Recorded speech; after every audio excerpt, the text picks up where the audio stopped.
Don't buy a Jeep Gladiator, it will spoil you.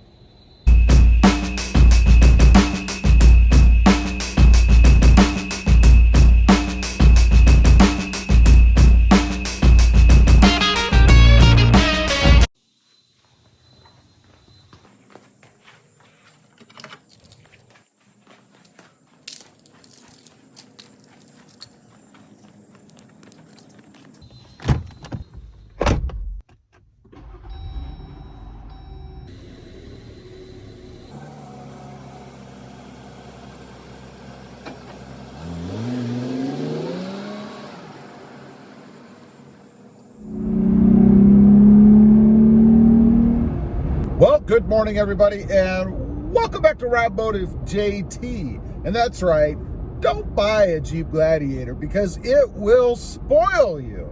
You know, what am I talking about? Well, I'm out cruising around this morning, and you know, every once in a while, I get the urge, you know, for something else, right? And not even a truck, some sort of little peppy car, like a sports car, or even, should I say it, something like a Honda Civic, the sport hatch type, or even an SI, something like that. Because I like quick little cars, right? So I get to thinking, well, you know, maybe I should pick something up like that, you know? And then I go out and I jump in the Jeep Gladiator and I take off, and it's like, you know, what is something like that really going to give me that I don't have in the Jeep Gladiator, plus everything else the Jeep Gladiator has to offer? You know, the view. You know, that's one of the biggest things, I think, in going from a car, particularly a smaller car like a Civic, to a truck or a Jeep Gladiator. You know, I can see everything when I sit up here. You know, I've had smaller cars before, and when I get this urge and then I jump in the Jeep Gladiator, I think back to, you know, I remember driving around, particularly like on the freeway, and I'd be beside a semi, and it felt like I was sitting on the ground driving next to that thing. Like it just totally encompassed my car, right? And then I get to thinking, you know, I really don't like that feeling. You know, sitting out there and being next to bigger vehicles and feeling like you're some tiny thing on the road, that's just not a good thing. But that's not the biggest reason. You know, the biggest reasons are the power that the Jeep Gladiator gives me, particularly now that I have the Sprint booster in here too. It just made it even better. But the power that the Jeep Gladiator gives me, the way that they have this thing set up, even stock, is just amazing. It goes when you want to go. There's all kinds of power left there to play with, and I really like that. You know, in the smaller cars that I've had, you reach a limit, you reach an end, and it comes pretty quickly. You don't get that in the Jeep Gladiator. It just feels like it could just go and go and go, you know, like there's just more and more and more. The handling, you know, because when you're looking for something or you're thinking about something else, you start to try to justify things, right? Well, if I get it, I could have, well, for example, handling. But I gotta say, the Jeep Gladiator handles very well.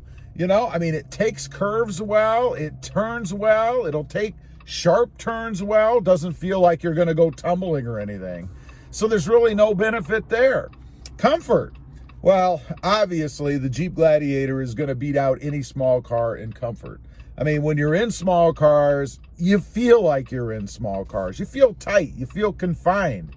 You know, if you've got somebody sitting beside you, you do the old elbow battle for the armrest. You don't worry about that in the Jeep Gladiator. I don't have any of those problems. You know, modding, that's what I do, right? It's what I do pretty much for a living, modding between all of my trucks, including the Jeep Gladiator. And I'm not saying that there isn't anything you can do with smaller cars. There are things you can do, but it just doesn't seem to be as broad as what you can do with the Jeep Gladiator. There's just all kinds of things out there to do to personalize it, to make it your own. And I really like that. Comfort-wise, you know, the interior is amazing. I've taken some long-distance trips in this truck. Never did I sit there and feel like, oh my God, I got to get out of this thing. My back is killing me. You know, the back of your thighs when you sit on the seat starts to dig in for a while in some vehicles. I don't have that issue in the Jeep Gladiator either. It feels perfectly fine, and it's amazing to me how comfortable it is being a truck. Then we get to uniqueness. You know, part of why I mod vehicles, I think, is to make them more unique so that they're not so cookie cutter. They're not like everybody else's, right? Well, the Jeep Gladiator looks like that out of the box. What else looks like a Jeep Gladiator on the road? Nothing. When you see a Jeep Gladiator, you know it is a Jeep Gladiator. And then going back to mods, when you add your own touches, it makes it even better. Now, resale value. You know, that's another thing I think that for someone like me who trades frequently, at least in the past, I've been doing better. I haven't been doing that so much lately, although I did just buy a new Toyota Tundra recently, but I didn't get rid of anything. But resale value is always something you have to consider, I think, if you trade frequently, because obviously you want to get the most value out of your vehicle that you can. You know, I got a comment just this morning over on the Tacoma channel, Rob Motive, fella telling me that one of the biggest reasons he bought the Tacoma was because of resale value. He knew that if he put his money into that truck, he's going to get the most back that he could get out of it as compared to many other trucks. Now, it's the same thing for the Jeep Gladiator.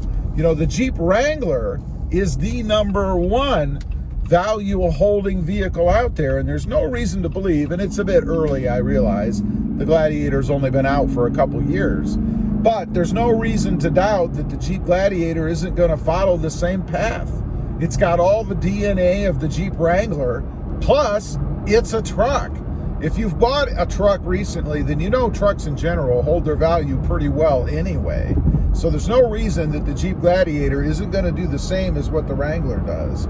So I think, you know, you really shouldn't buy a Jeep Gladiator because it's going to spoil you for everything else. You know, you're not going to want to get any of the other vehicles out there because they'll have a hard time measuring up to the Jeep Gladiator. Oh, and did I forget to mention the versatility of it? You know, it's an off-road machine, Jeep's DNA, you know. It has a bed on the back. You can throw all your dirty, wet, junky stuff back there. And it's a convertible. You can take part of the top off. You can take the whole top off if you want. What other vehicle gives you that flexibility? None. Anyway, I just wanted to get on here, kind of tell you why you shouldn't buy a Jeep Gladiator, because it'll spoil you when it comes to other vehicles. Leave a comment, let me know if you've recently gotten or had a Jeep Gladiator and maybe you get the bug once in a while. Did the Jeep Gladiator stop you from buying anything else because you just can't beat it? I'd be curious to know. Also, real quick, if you're interested, I do have 2 additional channels. Rob Motive, all about that 2020 Toyota Tacoma, and Rob Motive FST, all about my newest acquisition, my 2021 Toyota Tundra. Check them out, and if you're interested, why not subscribe?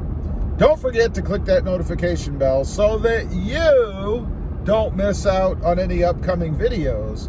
And do me a favor, smash that subscribe button on the way out. Thanks for watching. Stay safe out there. Bye.